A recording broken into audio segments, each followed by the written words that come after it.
The morning my son told me I was making the house feel crowded, I was standing at the kitchen sink washing his breakfast dishes. He hadn't touched his coffee yet. It was still steaming on the counter. I turned off the faucet, dried my hands on the dish towel, and looked at him the way I used to look at patients who didn't understand the severity of their own condition. I said nothing. I just nodded, folded the towel, and set it exactly where it always went, over the oven handle, the way I had done every morning for the past 3 years. That was a Tuesday in October. The trees outside were just beginning to turn. My name is Dorothy. I am 68 years old. I spent 31 years as a registered nurse at a hospital in Columbus, Ohio.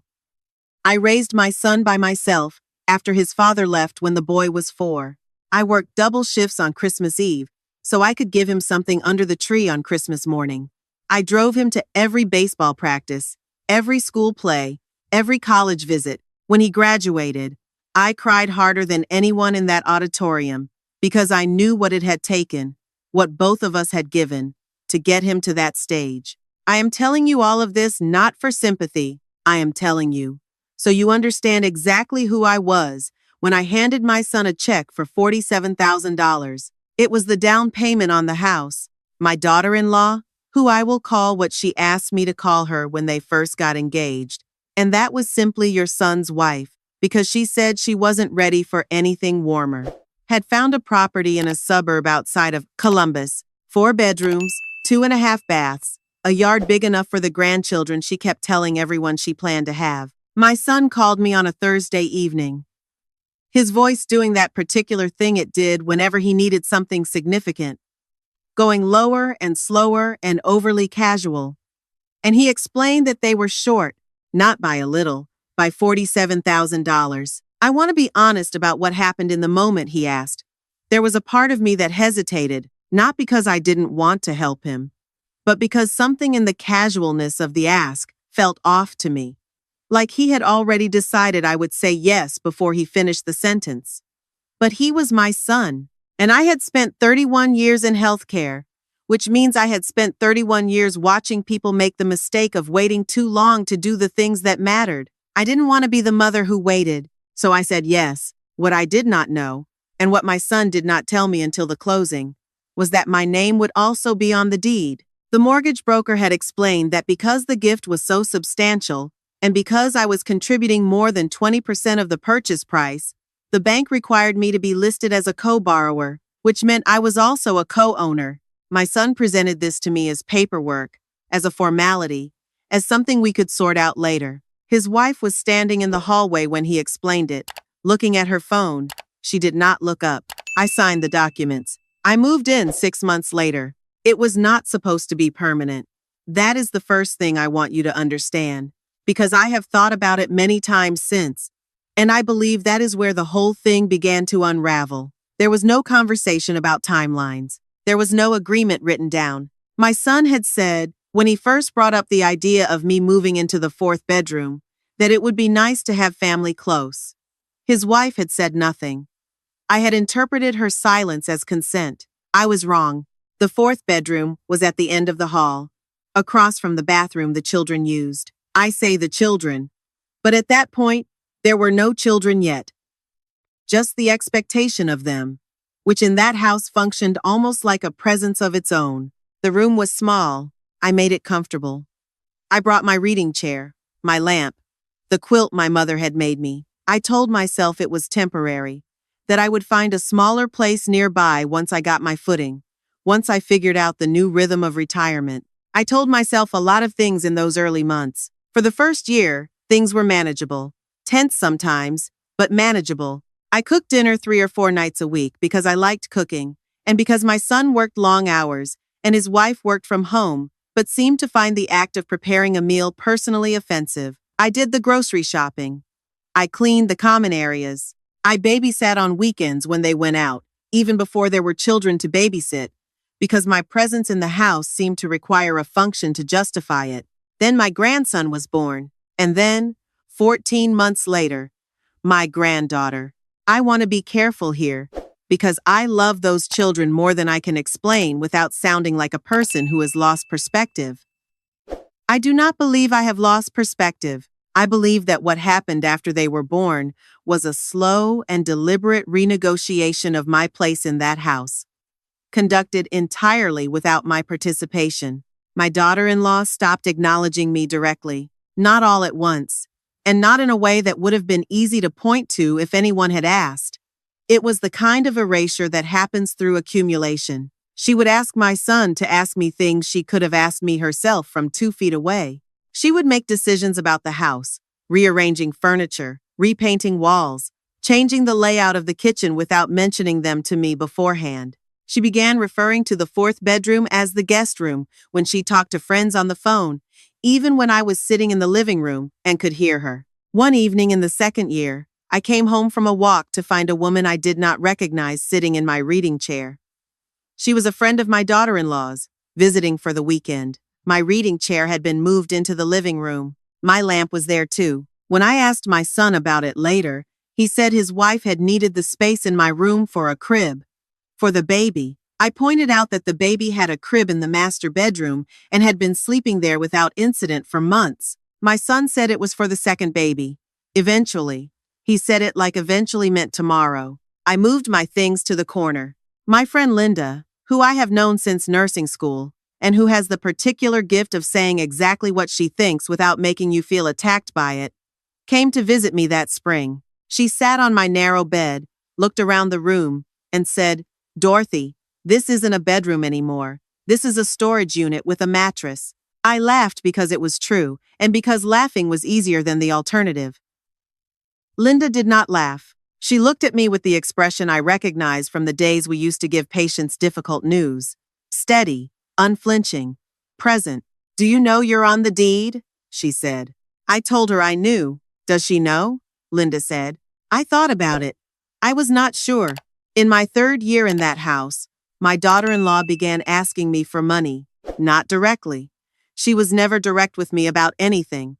She would mention, in passing, that the water heater was making a noise, that the property taxes had gone up, that the pediatrician had recommended a specialist for my granddaughter's ears, and their insurance had a high deductible.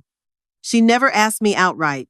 She simply made sure I understood the gaps that existed and left them open in front of me like holes in the road. I filled them. Every single time, I filled them. I did it because they were my grandchildren, and because the thought of my granddaughter not seeing a specialist over a deductible felt unconscionable to me. I did it because I am a fixer by nature, 31 years of training, and because I had not yet learned the difference between fixing a problem and enabling the people who created it. My son knew about the money. He thanked me sometimes. His thanks had a quality to it I could not name at first. And then one afternoon it came to me. It was the same way you thank a service provider. Cordial, brief, complete, like paying a bill. The moment I understood that I had become a bill to them happened on a Saturday morning in my third autumn in that house. I was in the kitchen making oatmeal for my grandchildren, because I was always the one making breakfast on Saturdays, and my daughter-in-law came in with her coffee and her phone and sat at the island without speaking. I asked her if she would like some oatmeal. She said no. Then she looked up from her phone and said, "We've been thinking about converting your room." I turned from the stove. "We need a proper home office," she said. For me, the work-from-home situation has been harder than we expected with 2 kids in the house. I stood there holding a wooden spoon. I said, slowly, "Where would I go?" She tilted her head the way people do when they think a question is simpler than the person asking it realizes. "I mean, you've been here a while. We thought you might be ready for a change. There's that senior community over on Bellevue." My mother looked into it when my grandmother needed a place. I want to tell you that I said something powerful in that moment.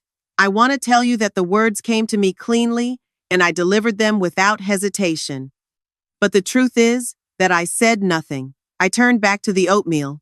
I stirred it. My grandchildren came running in from the hallway in their pajamas, and I served them their breakfast, and I smiled at them, and I did not say a single word. But something changed in me that morning. Not loudly, not dramatically. The way things change when you've spent a lifetime in medicine. Slowly and with intention. Like a diagnosis that finally becomes clear after months of tests. I called Linda that afternoon from the parking lot of the grocery store where I had gone to buy food for a family that had just told me it was ready for me to leave. I told her what had happened. She was quiet for a long moment. Then she said, "Dorothy, do you still have the closing documents from when you bought that house?" I did. Linda was a real estate paralegal for 20 years before she retired. She knew things about property law that most people never need to know. She told me to find the deed and look at something specific. I went home that evening, waited until the house was quiet, and opened the accordion folder I kept in the bottom of my closet. I found the deed. I read it carefully. Both names were there, mine and my son's, 50% each. I sat on the edge of my bed for a long time. The quilt my mother had made was folded at the foot. The lamp Linda had told me looked sad, cast a yellow circle on the ceiling. I thought about the $47,000. I thought about the water heater, and the deductible, and the property taxes, and the 3 years of groceries, and oatmeal, and Saturday mornings. I thought about my son's voice going slow and casual on the phone the night he asked me. I thought about my granddaughter's laugh. Then I got up, went to my desk, and wrote a letter. I am not a dramatic person by nature. I want to be clear about that. I did not write the letter to hurt anyone. I wrote it because I had spent 31 years learning that the kindest thing you can do for someone is be honest with them about the situation they are actually in. My letter was 2 pages long. It was factual. It was calm. It outlined my legal position as a 50% co-owner of the property. It explained that I had become aware of the plan to convert my room into an office, and that I had not been consulted in any decision that affected the home we jointly owned. It stated that I was formally requesting a meeting to discuss 3 possible resolutions. 1. A clear written agreement about my living situation and the terms of it. 2. A buyout of my 50% share at current market value. Or 3. A mutual agreement to list the property for sale. I also attached a figure at the bottom. Current market value of the house, which I had looked up that afternoon, was significantly higher than what they had paid 3 years earlier. My 50% was not a small number. I slid the letter under my son's office door at 11 o'clock at night. I slept better than I had in 3 years. The next morning was a Sunday. I heard my son's office door open at 7:45.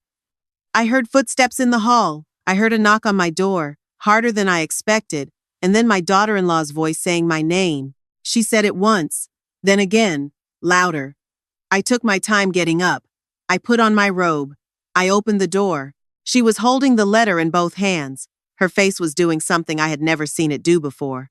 It was uncertain. She looked younger, actually, standing there in the hallway with her coffee and my letter, uncertain in a way she had never been in all the years I had known her. My son appeared behind her a moment later. He was still in his pajamas. He looked at me the way he had looked at me as a small boy when he had broken something and was trying to gauge how much trouble he was in. "Mom," he said. "Good morning," I said. We sat in the living room, the 3 of us. My grandchildren were still asleep. My daughter-in-law set the letter on the coffee table between us like it was evidence at a proceeding. She asked me if I was serious. I told her I was always serious. She asked if I had talked to a lawyer. I told her I had access to excellent legal advice and that I had been well informed about my position for some time. This was an exaggeration, but only a small one. My son asked me what I wanted. I told him I wanted to be treated like a person who owned half the house I had helped him buy. I told him I wanted to be included in conversations about the space I lived in. I told him I wanted the money I had lent over the past 3 years to be acknowledged as debt, not as a convenience, and I produced a second document, which I had typed the night before, itemizing each amount and the approximate date it was given. My daughter-in-law looked at the second document for a long time. When she looked up, something in her face had shifted again. But this time, it was not uncertainty. It was something closer to recognition, like a person who has been told they have a condition they had been pretending they didn't have. "Where did you get all of this?" my son said. "I've been here for 3 years," I said. "I've been paying attention the whole time, even when you weren't paying attention to me." The conversation lasted 2 hours. It was uncomfortable in ways that 2 hours of necessary truth usually are. My son said things that were painful and I let them be painful without deflecting them. because I had spent enough of my life absorbing discomfort on behalf of other people, and this time I wanted him to sit with his own. My daughter-in-law was mostly quiet, which I had learned was when she was most present. At the end of it, she asked if she could speak to me alone. My son went to check on the children.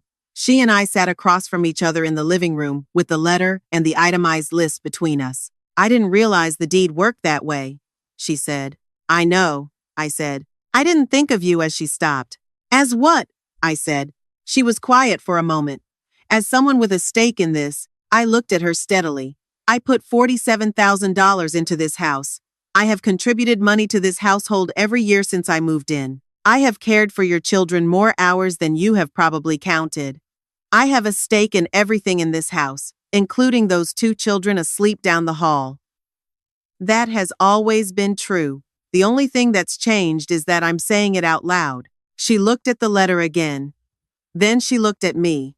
And for the first time in 3 years, she held my gaze without looking away. I didn't know you were like this, she said. I know, I said again. That was my mistake too. The resolution took 4 months. Linda connected me with a real estate attorney she trusted, a woman named Patricia, who wore reading glasses on a chain and had the quietly devastating efficiency of someone who had seen every version of this situation many times before. Patricia reviewed the deed, the financial records I had kept, and the itemized list I had given my son. She told me my position was strong. She told me that if the property went to sale, given the current market, I would walk away with enough money to buy a smaller home of my own outright. My son and his wife chose the buyout. It was not an easy negotiation. There were weeks when my son didn't speak to me at dinner. There were evenings when my daughter-in-law moved through the kitchen with such deliberate silence that the air between us felt pressurized. But the documents moved forward. Patricia was patient and precise, and she had a way of redirecting emotion back to facts that I admired professionally. On the day we signed the final papers, I sat across from my son at Patricia's conference table. He looked tired. He looked, honestly, a little like the boy he had been at 22, right after his first real disappointment, when he had wanted something that hadn't worked out and was still learning that disappointment was survivable. I felt something for him that was complicated and complete, and did not have a simple name. Are you okay? I asked him. He looked up. I'm asking as your mother, I said. Not about the house, about you. He was quiet for a moment. Then he said, I think I forgot something important. What did you forget? I said. That you're a person, he said. Not just mine. I reached across the table and put my hand over his. Patricia looked away at her paperwork with the discretion of someone who had learned when to look away. I'm always going to be yours, I said. That doesn't mean I stop being mine. The check cleared in November. I bought a house. Not a retirement community. Not a 1-bedroom apartment with carpet that belonged to someone else.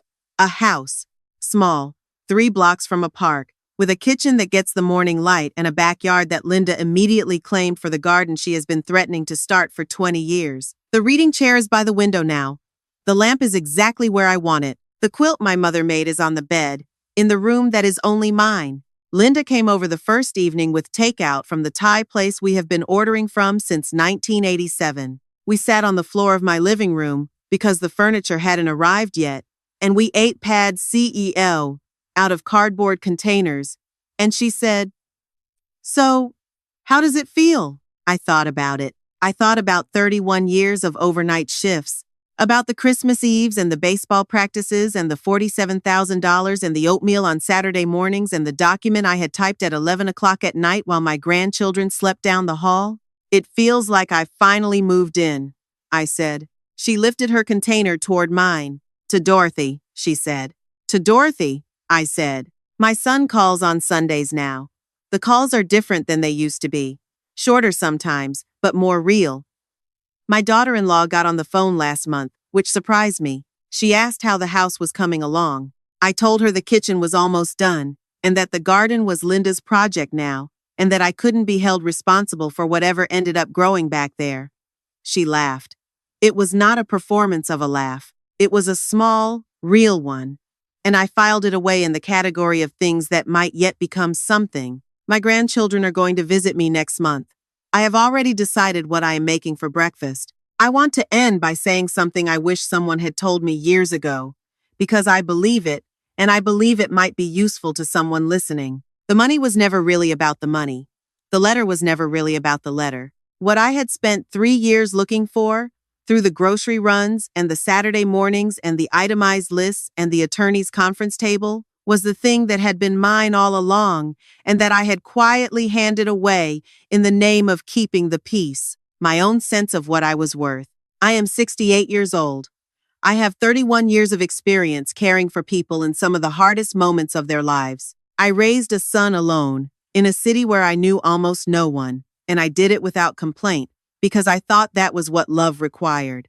I now understand that love does not actually require your silence. Love does not require your invisibility. Love, the real kind, the kind that is durable and honest and capable of surviving a 2-hour conversation in a living room at 7:45 on a Sunday morning, requires you to be present, fully, clearly, without apology. The house is mine. I am mine. And I cannot tell you how extraordinary it is, at 68, to be finally living in both of those things at the same time.